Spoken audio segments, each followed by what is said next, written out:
Image formation by concave mirror. देखो, concave mirror में हम डिफरेंट पोजीशन पर ऑब्जेक्ट को रख के उसका इमेज बना सकते हैं। तो इसके बारे में आज के इस वीडियो में हम डिस्कस करेंगे। इसके पहले कॉनकेव मिरर और कॉन्वेक्स मिरर किसे कहते हैं और स्फेरिकल मिरर किसे कहते हैं, इसके बारे में ऑलरेडी वीडियो हमने बना लिया है। तो अगर तुमने अभी तक वो वीडियो नहीं देखा तो मैं रेकमेंड करूंगा तुम्हें पहले उन वीडियोस को देखो, उसके बाद आज का ये वीडियो अटेंड करो, इससे तुम्हें समझने में सुविधा होगा। तो देखो, कॉनकेव मिरर में टोटल 6 ऐसे पोजीशन हैं जहां हम ऑब्जेक्ट को रखकर उसका इमेज 6 अलग अलग प्लेसेस पर फॉर्म कर सकते हैं।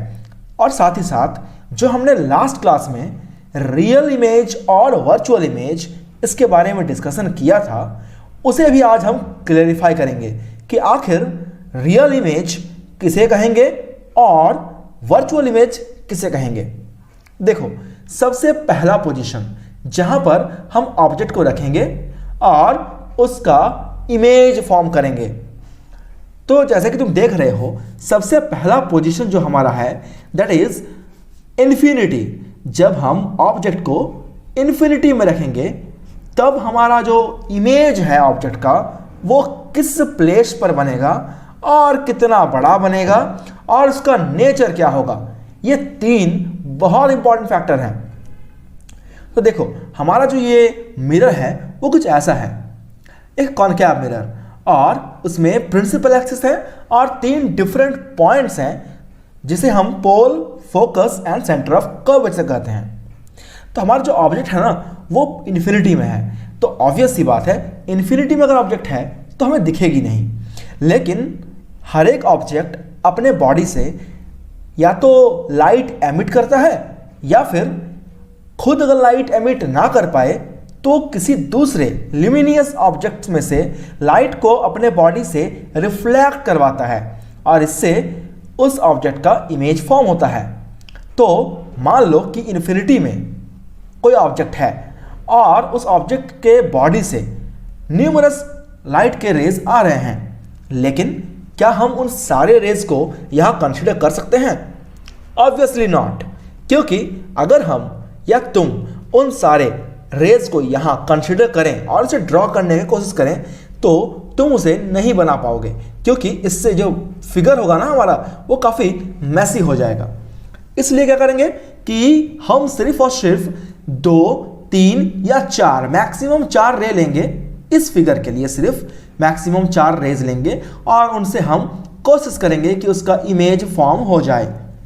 देखो, जो पहला रे है वो इन्फिनिटी से आ रहा है और आने के बाद जैसे ही वो parallel to the principal axis, rule number 1, तुमको मैंने लास्ट क्लास के वीडियो में बताया है कि रूल नंबर 1 के अकॉर्डिंग क्या है कि अगर कोई ऑब्जेक्ट से आने वाला रे प्रिंसिपल एक्सिस के पैरेलल होती है तो टकराने के बाद, रिफ्लेक्शन के बाद हमेशा फोकस से ही गुजर जाती है।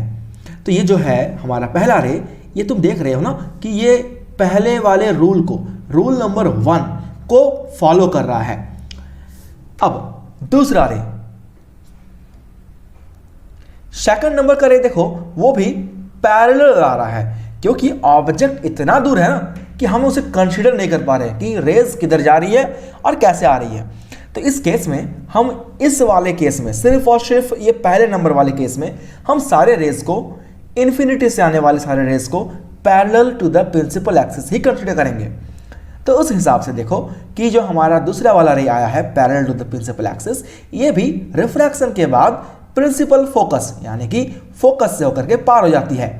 अब देखो, और भी रे आ रहे हैं जो कि parallel to the principal axis हैं और रिफ्लेक्शन के बाद ये प्रिंसिपल फोकस यानी कि फोकस से होकर के पास कर रही है।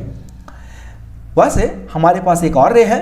तो देखो, जितने भी rays parallel to the principal axis इस मिरर पर इंक्लाइंड कर रही है ना, सब के सब कंसंट्रेट हो रही है एक पर्टिकुलर पॉइंट पर, और उस पॉइंट का नाम है फोकस।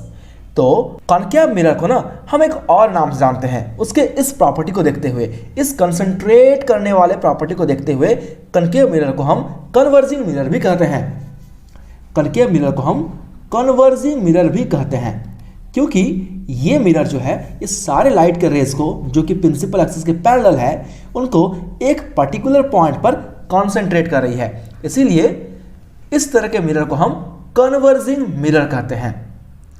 अब देखो, ये जो मिरर ऑब्जेक्ट्स का इमेज बनाई है, इस ऑब्जेक्ट का इमेज किस प्लेस पे फॉर्म हुआ है, चलो उसे देख लेते हैं।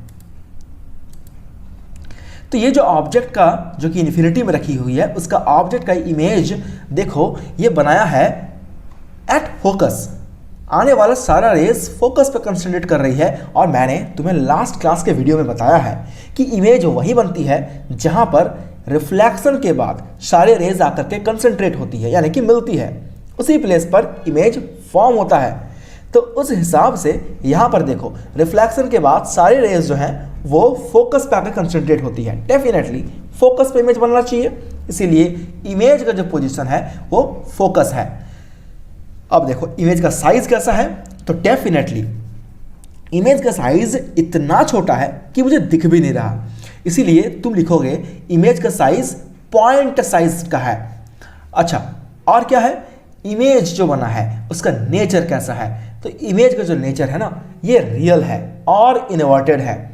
रियल का मतलब तो समझते हो ना, रियल मतलब कि वैसे वैसे इमेजेस जो कि किसी भी इंसिडेंट रे के रिफ्लेक्शन के बाद रियल टाइम में कट करने से बनती है, उस इमेज को हम रियल इमेज कहते हैं। तो यहाँ पर देखो, जो रिफ्लेक्शन के बाद रेज हैं वो रियली में कट कर रही है, ऐसा तुम्हें दिख रहा है, इसलिए ये इमेज रियल इमेज होगा। लेकिन ये इमेज का जो साइज है वो पॉइंट के साइज का है, क्योंकि बहुत छोटा है। और ये इन्वर्टेड, इन्वर्टेड का मतलब क्या होता है, इन्वर्टेड का मतलब होता है उल्टा। तो तुम बोलोगे सर क्या यहाँ पर इमेज उल्टा बना है, डेफिनेटली रियल इमेज हमेशा उल्टा बनता है। चलो अब हम लोग केस नंबर 2 की बात करते हैं। देखो केस नंबर 2, जब हमारा ऑब्जेक्ट इन्फिनिटी से थोड़ा नजदीक आ गया है, यानी कि ऑब्जेक्ट हमारा है बियॉन्ड सी, यानी कि इस सी के बाद। ठीक है, अब इस सी के बाद रखा ऑब्जेक्ट जो हमारा है, इसमें से एक parallel to the principal axis ray आ रही है, और ये रे टकराने के बाद रिफ्लेक्शन हुआ, और रिफ्लेक्शन के बाद वो फोकस से होते हुए पास कर गया। चलो अब हमारे पास एक और रे होनी चाहिए डेफिनेटली, क्योंकि मैंने तुम्हें लास्ट क्लास में कुछ रूल्स बताया था, और उसमें तुम्हें मैंने बताया था कि हमें रे डायग्राम बनाने के लिए कम से कम 2 रे चाहिए। तो पहला रे तो हमने बना लिया, अब रे नंबर 2 हम कौन सा चूज करेंगे। तो देखो ये जो यहाँ पर तुम रे देख रहे हो, इंसिडेंट रे, ये तो रूल नंबर 1 को फॉलो कर रहा है। तो तुम्हारे पास अभी भी रूल नंबर 2 और rule number 3 and rule number 4 के 4 रेज अभी भी प्रेजेंट है।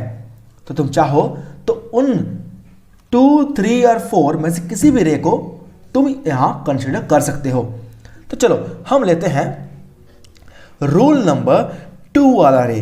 रूल नंबर 2 में क्या था, अगर तुम्हें नहीं मालूम, चलो अभी इस वीडियो को पॉज करो और उस पिछले वाले वीडियो को देखो, लिंक मैंने डिस्क्रिप्शन में दे दिया है, और तुम्हें इस आई बटन पे क्लिक करने पे भी उसका लिंक मिल जाएगा। तो देखो कि रूल नंबर 2 में कौन सा रे है।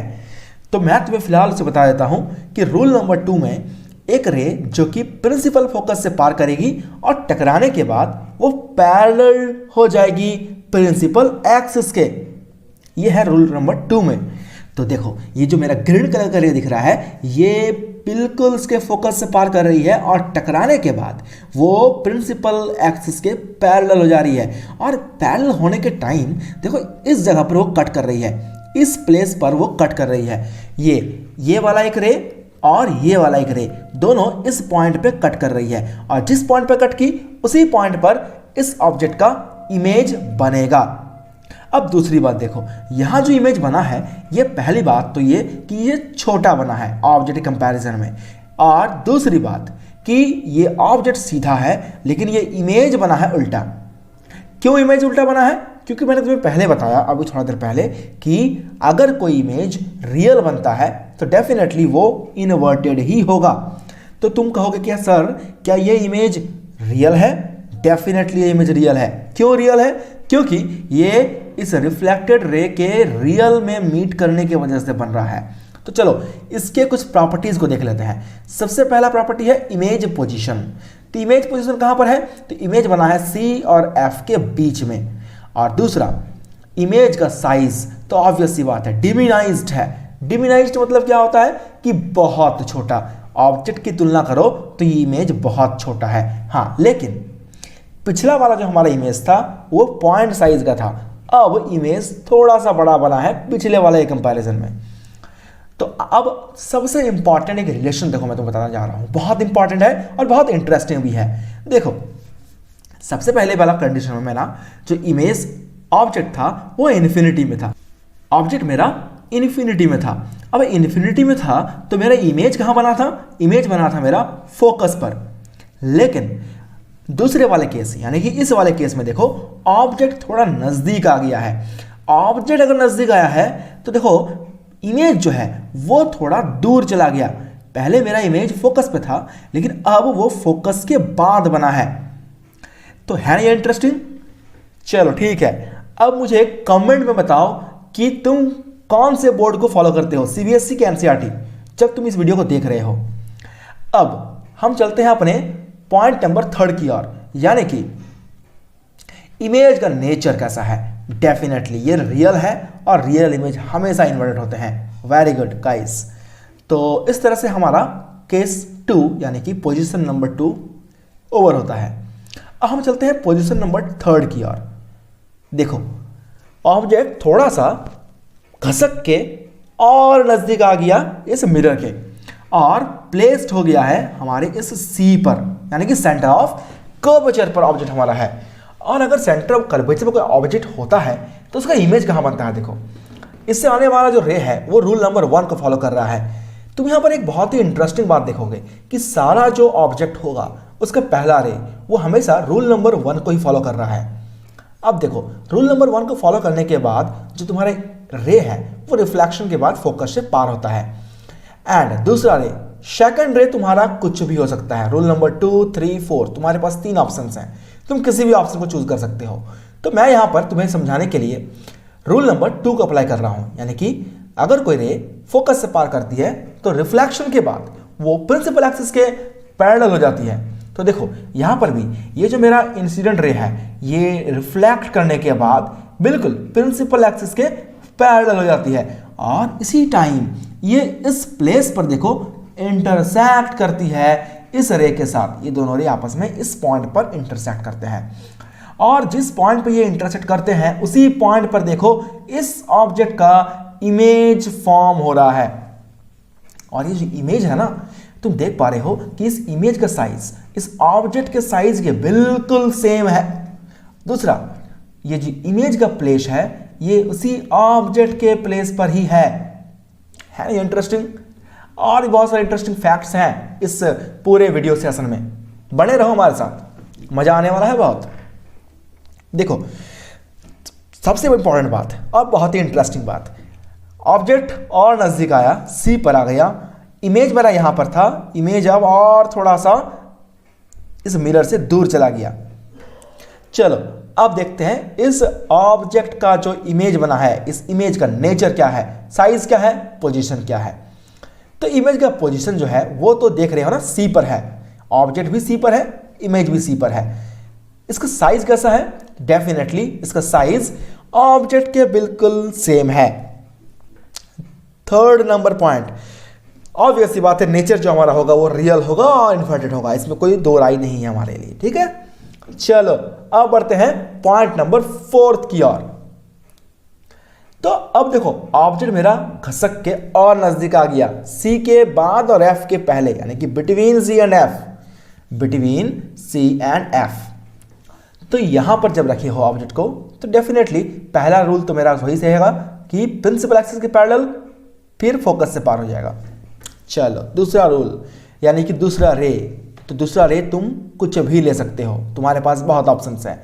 मैं यहां पर लिया हूं रूल नंबर 2, अगेन फोकस से पार होगा तो प्रिंसिपल एक्सिस के पैरेलल हो जाएगा। देखो अब सबसे इंपॉर्टेंट और मजेदार बात देखो कि ऑब्जेक्ट्स के तुलना में जो इमेज है ना वो काफी बड़ा बना है और ये जिस पॉइंट पर कट कर रहा है, इस पॉइंट पर कट कर रहा है, इसी पॉइंट पे देखो उसका इमेज बना है। एक्चुअली ये इमेज जो बना है ना, ये इसके इस पॉइंटेड टिप का इमेज बना है, क्योंकि इसी पॉइंटेड टिप से रे निकल रही है। ये पूरे बॉडी से भी रे निकलती है, जैसे कि यहाँ देख रहे हैं ना, ये पूरा ऑब्जेक्ट का बॉडी है, इस पूरे बॉडी से रे निकलती है। लेकिन उतने सारे रे को ड्रॉ करना और उसे मैनेज करना बड़ा मुश्किल है, इसलिए हमने क्या किया, सिर्फ एक रे को लिया और उसके नेचर को देखते हुए हम ये अज्यूम कर रहे हैं कि इसके निकलने वाला जो बाकी रे होगा ना, वो भी इसकी तरह ही बिहेव करेगा। तो इस पॉइंट पर जो तुम्हारा दिख रहा है ना, इस पॉइंट पर सिर्फ तुम्हारा यही जो पॉइंटेड टिप है उसका इमेज बना है, लेकिन हम यहाँ से एक परपेंडिकुलर ड्रॉ कर देते हैं और अज्यूम कर लेते हैं कि जो मेरी इमेज है वो यही है। तो इस तरह से जो बनने वाला इमेज है, इसके कुछ नेचर, साइज एंड पोजीशन है। पोजीशन क्या है, तो बियॉन्ड सी, सी के बाद बना है डेफिनेटली, ये सी के बाद बना है इमेज। और क्या है, इमेज का साइज इनलार्ज्ड है, यानी कि बहुत बड़ा है। और क्या है, इमेज का nature, that is real and inverted. ठीक है, चलो 5 नंबर फिगर को देख लेते हैं फटाफट से। तो हमारा जो पोजीशन नंबर 5 है, देखो ऑब्जेक्ट और करीब आ गया और ऐप पे आके बैठ गया है। तो तुम मुझे बताओ, वीडियो को पॉज करो और खुद से बताओ कि इसका जो इमेज है वो कहां पर बनना चाहिए। अगर तुमने इसका ड्राइंग बना लिया और तुम्हें पता चल गया है कि इसका पोजीशन कहां होगा इमेज का, तो कमेंट करो, मुझे जल्दी जल्दी कमेंट करो कि इसका पोजीशन कहां होगा, लेकिन ईमानदारी के साथ, बिना मेरे सॉल्यूशन को देखे। पॉज करोगे, खुद से बनाओगे और कमेंट करोगे कि इसका पोजीशन इमेज का कहां है।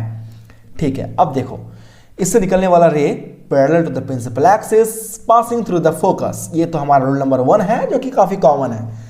अब यहां पर देखो, रूल नंबर 2 जो हम अब तक यूज करते आ रहे थे, यहां पर हो जाएगा वो चेंज। देखो बच्चों, चेंज होगा यूं, क्योंकि अब अगर हम इस बॉडी से अगर हम एक रे निकालते हैं तो डेफिनेटली वो फोकस से नहीं पास करेगा, क्योंकि ये ऑब्जेक्ट जो है ना, ये खुद फोकस पे खड़ा है। तो डेफिनेटली ये निकलने वाला जो रे होगा वो इसके फोकस से पास नहीं कर पाएगा। तो हम अभी यूज करेंगे रूल नंबर 3, यानी कि सी से पास करेगा तो वो सी से ही रिफ्लेक्ट बैक होगा। यानी अगर मान लो कोई रे ऐसे जा रहा है ऊपर तरफ और ये नॉर्मली इंक्लाइन कर रहा है, नॉर्मली बिल्कुल इस मिरर के बिल्कुल परपेंडिकुलर इंक्लाइन कर रहा है, तो वो इंक्लाइन करने के बाद उसी डायरेक्शन में वापस आ जाएगा और सी से पार हो जाएगा। तुम बोलोगे सर ऐसा क्यों हो रहा है? तो ऐसा इसलिए हो रहा है क्योंकि यहां पर ये नॉर्मली इंक्लाइन किया है, तो इस जगह पर जो एंगल ऑफ इंसिडेंट है वो 0 है और एंगल ऑफ रिफ्लेक्शन जो है ना वो भी 0 है। इसके बारे में ज़्यादा डिस्क्रिप्टिव देते हुए देखना है तो अभी तुरंत जाओ पिछले वीडियो में और देख लो फटाफट से इसको। अच्छा, तो देखो, क्या ये दोनों, ये रिफ्लेक्टेड रे और ये रिफ्लेक्टेड रे, क्या दोनों कभी आपस में मिलेंगे? डेफिनेटली ये कभी आपस में नहीं मिलेंगे, क्योंकि ये जो दोनों पैरेलल है, ये जो रे देख रहे हो ना, ये दोनों रे आपस में पैरेलल है और पैरेलल रे कभी भी आपस में मिलते नहीं हैं। इसीलिए ये जो दोनों रे है ना, ये कभी आपस में नहीं मिलेंगे। तो ऐसा माना जाता है कि इस ऑब्जेक्ट का जो है इमेज इन्फिनिटी बनेगा, ऐसा अज्यूम किया जाता है कि हो सकता है कि ये जो ऑब्जेक्ट से निकलने वाला रे है रिफ्लेक्ट करने के बाद इन्फिनिटी में जाकर मिल जाए, मे बी, इसलिए ऐसा माना जाता है कि इसका जो इमेज होगा वो इन्फिनिटी में बनेगा। तो उस हिसाब से पोजीशन हो जाएगा इन्फिनिटी, साइज हो जाएगा हाईली इनलार्ज्ड, बहुत ज़्यादा बड़ा है ये, और नेचर हो जाएगा रियल एंड इन्वर्टेड। अब देखो, बहुत इंटरेस्टिंग फैक्ट कि जब हमारा ऑब्जेक्ट इन्फिनिटी में था, इमेज मेरा फोकस पे बना था, पॉइंट नंबर 1 देख लो जाकर तुरंत से इस वीडियो को रिवर्स करके। और अभी देखो, अभी हमारा ऑब्जेक्ट है फोकस पर, तो इमेज कहाँ बना है? इन्फिनिटी में बना है। ये रिलेशन है दोनों के बीच में। देखो, आज के इस वीडियो सेशन का सबसे लास्ट वाला पोजीशन, जहां पर ऑब्जेक्ट जो है वो घसकते घसकते अब कहां तक पहुंच चुका है? एफ और पी के बीच तक। तो देखो, यहां पर अगेन हमारा रूल नंबर 1 अप्लाई होगा, और parallel to the principal axis and passing through the focus. और सेकंड नंबर वाला जो रे होगा वो रूल नंबर 3 को फॉलो करते हुए ये नॉर्मली इंक्लाइन करेगा और वो शी से होकर पास हो जाएगा। लेकिन तुम यहां पर एक इंटरेस्टिंग फैक्ट देखो, यहां पर जो डिस्टेंस है दोनों रे के बीच में और यहां पर जो डिस्टेंस है, इन दोनों में काफ़ी डिफरेंस है। यहाँ पर जो रे का डिफरेंस है ना, ये काफ़ी कम है, और यहाँ पर जो डिफरेंस है डिस्टेंस का, ये काफ़ी ज़्यादा है। यानी कि इन दोनों रेज का जो डिस्टेंस है वो कंटिन्यूअसली बढ़ते बढ़ते जा रहा है, और ऐसा अगर होते रहे आगे भी तो ये दोनों रेज जो है ना वो कभी आपस में मिलेंगे ही नहीं। और अगर ये दोनों रे आपस में मिलते ही नहीं है तो इसका इमेज कैसे बनेगा? तो इस कंडीशन में हम करते क्या हैं, देखो इस कंडीशन में हम इस रे को हम आगे की ओर इंक्लाइन करते हैं। हम ऐसा सोचते हैं कि ये इंक्लाइन करें, और दूसरा जो रे है, ये वाला रिफ्लेक्टेड रे, इसे भी हम इंक्लाइन करते हैं आगे की ओर, और अज्यूम करते हैं कि ये दोनों रे जहां पर मिल जाएगा ना, उसी पॉइंट पर मेरा ऑब्जेक्ट का इमेज बन जाएगा। ऐसा हम अज्यूम करते हैं। ये रियलिटी में होता नहीं है, लेकिन क्यों नहीं होता? क्योंकि देखो ये जो मिरर है, इसका जो पीछे वाला सरफेस है ना, ये ट्रांसपेरेंट नहीं है, ये कलर किया हुआ है, और कलर किया हुआ पार्ट से कभी भी लाइट पास नहीं हो सकता। इसलिए ये जो मेरा डॉटेड लाइन दिख रहे हो ना, ये अजम्पशन को बता रहा है कि हम ऐसा अज्यूम कर रहे हैं कि अगर ये दोनों रे पीछे की ओर बढ़ाया जाए तो मे भी किसी एक पॉइंट पर जाके मिलेगा और इसका इमेज बन जाएगा। तो ये जो पूरा काम हो रहा है, ये पूरा इमेजिनेशन के ऊपर बेस्ड है, ऐसा रियलिटी में होगा ही नहीं कभी। तो इसलिए जो हमारा इस तरह का जो इमेज यहाँ पर बना है, इस इमेज को हम वर्चुअल इमेज कहते हैं। तो इसमें जो पोजीशन है ना इमेज का, वो देखो बिहाइंड द मिरर है, यानी कि मिरर के पीछे बन रहा है, हम ऐसा अज्यूम कर रहे हैं। साइज तो हाईली इनलार्ज्ड है, ऑब्जेक्ट की कंपैरिजन में काफ़ी बड़ा ये इमेज है। और सबसे इंपॉर्टेंट जो यहाँ पर हम देखने वाले हैं, that is the nature, that is virtual and erect. Virtual का मतलब होता है कि इमेजिनेशन वाला जो फीलिंग यहाँ पर हमारा अजम्पशन है, दैट इज वर्चुअल, और इरेक्ट का मतलब होता है सीधा। इमेज जो मेरा बना है ये सीधा बना है, हमेशा वर्चुअल इमेज सीधा ही बनता है, ठीक है, और रियल इमेज इन्वर्टेड बनता है। तो आज के इस वीडियो के लिए बस इतना ही। आई होप तुम्हें ये सारे फिगर अच्छे से समझ में आया होगा। अब तुम एक काम करो, इन सारे फिगर्स को खुद से बनाने की कोशिश करो, डेफिनेटली तुम्हें मजा आएगा और तुम सीख भी जाओगे। तो मिलेंगे तुमसे अगले वीडियो में, तब तक के लिए टेक केयर, खुश रहो, गुड बाय।